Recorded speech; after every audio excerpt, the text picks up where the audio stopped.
మాది కంచడం గ్రామం అండి. నేను కృష్ణాష్టమి గురించి భోజనానికి వెళ్ళాను. అక్కడ గంధం శేషగిరి అని అంతకుముందు బ్యాంక్ ప్రెసిడెంట్ చేశాడు ఒక అతను. నేను నాతో పాటు మా ఫ్రెండ్స్ ఇద్దరం నుంచుని ఉన్నాం.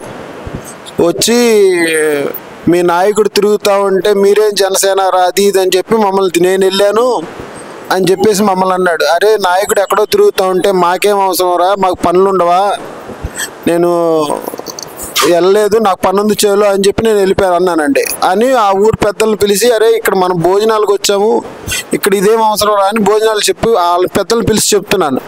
పెద్దలను పిలిచి చెప్తాను, ఇంక వీడొచ్చి నువ్వు మాట్లాడావా చంపేస్తా, పొడి చేస్తా, నరికేస్తా, ఈ ఊర్లో ఎవరిని మొత్తగానేమని అని చెప్పేసి పిల్లల్ని చంపేస్తా, నా గురించి చెప్తావా నువ్వు అని చెప్పేసి నా మీద దాడి చేశాడండి. దాడి చేసిన తర్వాత కొంతమంది ఎడదీసి పంపించేశారు. నేను పక్కకు వచ్చేసి ఫోన్ మాట్లాడుకుంటున్నానండి. వెనక నుంచి ఆడు కొడుకు, అతను కొడుకు పేరు గంధం మణికంట, బండారు చంద్రశేఖర్ ఏమో నన్ను పట్టుకున్నాడండి, 2 చేతులతో గట్టిగా బంధించేశాడు. వాళ్ళిద్దరు వచ్చి నా మీద దాడి చేశారండి. ఈ బండారు చంద్రశేఖర్ ఏమో నన్ను గట్టిగా కట్టేసుకుని నన్ను దాడి చేస్తా ఉంటే కనీసం వాళ్ళని ఆపకుండా నా మీద దాడి చేయించాడండి. అతను కొడుకు వాళ్ళ తండ్రి ఏమో లావు, పెద్దంత లావు కర్ర వేసుకుని వచ్చేసి వాళ్ళ తండ్రి, నేను వెనక్కి తిరిగి ఉన్నానండి. ఆ గడ్డం సాయి అని చెప్పేసి ఒక అబ్బాయి నా మీద పడిపోతాను చెయ్యి అడ్డం పెట్టాడు. అతనికి చెయ్యి దెబ్బ తగిలింది. నేను తప్పుకోపోయే లోపల నా తల మీదను ఇది ఒకడేమో కత్తితో దాడి చేశాడు, ఒకడేమో కర్రతో దాడి చేశాడు అండి. నాకు చెయ్యి ఇరిగిపోయింది. నన్ను పడేసేసి ఇక తన్నేసి పిడిగుద్దులు గుద్దేసి తన్నేశారండి. ఈ చెయ్యి ఇరగొట్టేశారు. చంపేస్తాం, పొడి చేస్తాం, ఎవరిని బతకనేమో, నీ భార్య పిల్లలు కూడా బతకనేమో అని చెప్పారండి. నేను హాస్పిటల్కి వచ్చాను. నాకు మీరే న్యాయం చేయాలండి. అతను ఒక మోనోపలి అండి. అతనికి తల్లి దగ్గర పడుకోవాలో పెళ్ళం దగ్గర పడుకోవాలో తెలియదు. అతను ఒక సైకో, మా ఊర్లో సైకో. ఎప్పుడు అతను చెప్పిందే నడవాలంటాడు, అతను చెప్పిందే చేయాలంటాడు. అతను బండారు చంద్రశేఖరే నా మీద దాడి చేసింది. అతని కొడుకు వెనకాల, అతని కొడుకుని ఎక్కించుకొచ్చి గొడవ జరిగిపోయింది, మాటలు జరిగిపోయిన తర్వాత వెళ్ళిపోయాము. బాబు కొడుకు రాగా బండారు చంద్రశేఖర్ నన్ను గట్టిగా కౌగిలించేసుకుని వాళ్ళిద్దరితో దాడి చేయించాడండి. వీళ్ళ ముగ్గురు మీద నేను పోలీస్ స్టేషన్లో ఫిర్యాదు ఇస్తాను. ఇంతవరకు నేను ఎవరు పోలీసులు ఫిర్యాదు చేశాను, వాళ్ళు ఎవరు రాలేదండి. కవర్ చేశాను, రాలేదు.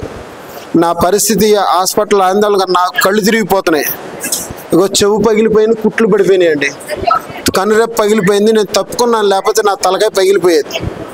నా ఈపి ఇదంతా ఒళ్ళంతా ఇరక్కుట్లు కనిపించిన దెబ్బలన్నీ ఒళ్ళంతా ఉన్నాయండి. వీళ్ళంతా జోగి రమేష్ అనుచరులండి. ఆ జోగి రమేష్ అనుచరుల పేరుతో ఈ ఊర్లో, మా ఊర్లో 5 సంవత్సరాల నుంచి అరాచకం సృష్టించేసి నన్ను ఒక్కడనే కాదు ఇంతకుముందు ఒక 6గురిని కొట్టారండి. వీళ్ళు పోలీస్ స్టేషన్కి వెళ్తే పోలీసులు కనీసం కేసు కూడా నమోదు చేయకుండా జోగి రమేష్ గారు వాళ్ళని కేసు కూడా కట్టనేయకుండా వాళ్ళు ఎంత ఇబ్బందులు పడ్డారో అంత ఇబ్బందులు పడ్డారు. ఎవరికి చెప్పుకోలేని పరిస్థితులు వాళ్ళు ఇల్లు దూరారండి. కనీసం వాళ్ళ మీద కేసు కూడా పెట్టలేదు ఈ రోజు వరకు. ఊళ్ళో అరాచకం అంటే ఏదైనా సృష్టించారంటే వాళ్ళు పేకాట వాళ్ళే ఆడిస్తారు, మద్యం వాళ్ళే అమ్మిస్తారు. ఏంటంటే మొన్న గ్రామ సభలో నేను మా ఊర్లో ఇట్లా పలానా, ఎందుకంటే ఈ బండారు చంద్రశేఖర్ అతను సర్పంచ్ అండి, అతన్ని చెప్పి నేను కేకలేశాను. నేను మా పాత సర్పంచ్ గారు ఈ ఊర్లో మద్యం పేకాట అన్నీ నువ్వే ఆడిస్తున్నావు, నువ్వే చేస్తున్నావు, దీన్ని అరికట్టపోతే మేము ఊరుకోము, నువ్వు ఇలా చేయడం పద్ధతి కాదని మేము తిట్టామని చెప్పి మా మీద పగతో ఇప్పుడు ఈ రివెంజ్ తీర్చుకున్నారండి. ఇది 3 రోజుల నాడు గ్రామ సభలో జరిగిన మీటింగ్ వల్ల గ్రామ సభ ఎఫెక్ట్ అయ్యి ఈ దాడండి. ఆల్రెడీ ఎలక్షన్ బూత్లో కూడా నా మీద ఒక రోజు దాడి చేశారు వీళ్ళు. నేను అప్పుడు ఏదో సర్ది చెప్పుకున్నా వచ్చేసాం. ఇవాళ వీళ్ళు కావాలని కేవలం జోగి రమేష్ అండదండలతో నా మీద ఇవాళ దాడి చేశారండి. వాళ్ళకి శిక్ష పడాలండి. నేను న్యాయంగా ప్రశ్నించాను. నేను న్యాయంగా మా ఊర్లో మద్యం అమ్మకూడదు, బెల్ట్ షాపులు మద్యం అమ్మకూడదు, పేకాట్లు ఆడించకూడదు ఏంటి, దొంగతనంగా ఇదే బ్యాంక్ ప్రెసిడెంట్గా పనిచేశాడు ఈ గంధం శేషగిరి. బ్యాంకులో విపరీత కొన్ని లక్షల అరాచకం చేసి వెళ్ళాడు. ఈరోజు ఎవరన్నా ఆ స్పెషల్ ఆఫీసరో లేకపోతే ఇంకో కొత్త కమిటీ వస్తే అవన్నీ బయటపడతాయండి. ఎందుకంటే మొత్తం దోసు తినేశారు, ఊరిని మొత్తం దోసు తిన్నారు. నేను ప్రశ్నించా, మా ఎక్స్ సర్పంచ్ గారు ప్రశ్నించాడని చెప్పి మా మీద దాడి చేసి ఇగో నన్ను ఈ విధంగా గాయపరిచారు. వాళ్ళ నుంచి నాకు ప్రాణరక్షణ కావాలి. వాళ్ళు మా ఇంటి పక్కన ఆ కొడుకు తండ్రి బండారు చంద్రశేఖరు, గంధం శేషగిరి, గంధం మణికంఠ, బండారు చంద్రశేఖరు, వీళ్ళ ముగ్గురు వల్ల నాకు ప్రాణహాని ఉందండి.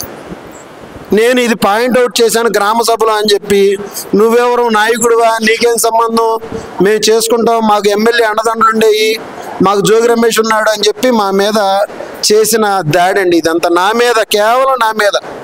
నేను కొంచెం ఎక్కువగా మాట్లాడానని మొన్న గ్రామ సభలో నేను జనసేనండి, కృష్ణప్రసాద్ గారితో నేను బాగా అనుచరుల్లాగా వెనకాల ఉంటానండి.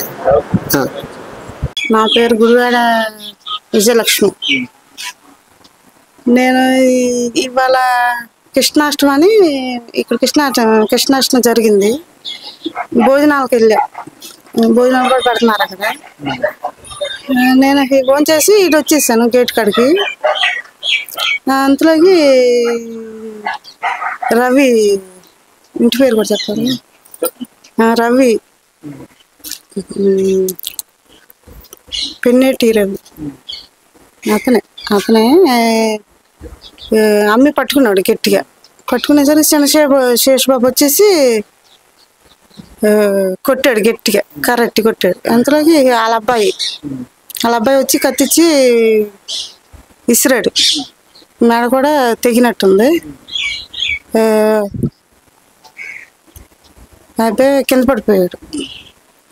అందరూ చూస్తే అట్టగా నుంచుని పోయారు కానీ ఎవరో పట్టించుకోవాలి. బాధేశారు. లావు కర్రెట్టి బాగా కొట్టేశారు. కర్ర కూడా ఇరిగిపోయింది.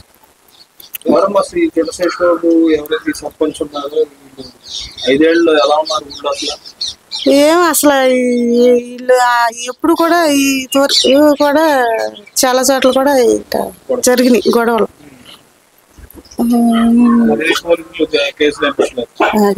కేసులు ఏం పెట్టల. నామినేషన్ తగిలే రోజు కూడా బాగా అన్నం తిట్టాడు చిన్నశేషబాబు, బాగా తిట్టాడు. ఎవరో ఏం పట్టించుకోవాలి, అట్ట నెలకొండ ఊరుకున్నారు. అందరిని తిట్టాడు ఆ రోజు. అట్టగా పిన్నింటి రఘుబాబు అనే అతను మా తమ్ముడండి. కృష్ణాష్టమి సందర్భంగా భోజనానికని వెళ్ళారండి. వెళ్తే అక్కడ ఏం జరిగింది అంటే, మొన్న ఏదో మీటింగ్ జరిగితే మీరు నాయకులు ఏం చేశారని మా తమ్ముడిని కవించి అడిగారండి.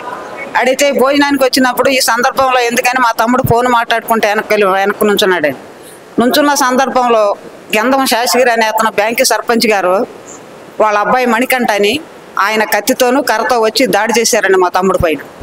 అమ్మి అని అతను మా పంచాయతీ ప్రెసిడెంట్ గారు పిన్నింటి రవి గారు అని ఆయన్ని పట్టుకున్నాడండి. పట్టుకుని కొట్టించాడండి. మేము గబగబల్ని వచ్చేసరికి నవరగంత పక్కన నరం తెగిపోయిందండి.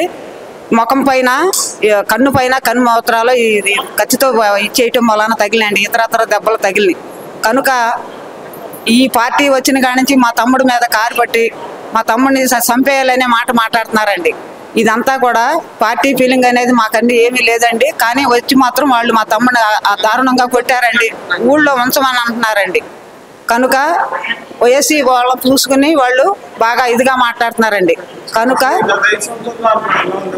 ఆ 5 సంవత్సరాల మట్టి కూడా ఇతను మా తమ్ముడు జనసేన తరఫున తిరుగుతున్నాడని, నిన్ను చంపేస్తాం, ఊళ్ళోకి రానేమో, నీ అంతు చూస్తామని గంధం శేషగిరి అనే అతను కొడుకు మణికంఠ అనే అతను కత్తులతో దాడి చేశాడండి. గ్రామ సర్పంచ్ మాత్రం చేతులు పట్టుకుని. చాణక్య ఛానల్కి సబ్స్క్రైబ్ చేస్తే మాకు ఇంకా మంచి వీడియోస్ని, న్యూసెస్ని చేయడానికి మాకు మోటివేషన్ ఉంటుంది. Thank you and don't forget to subscribe Chanakya channel.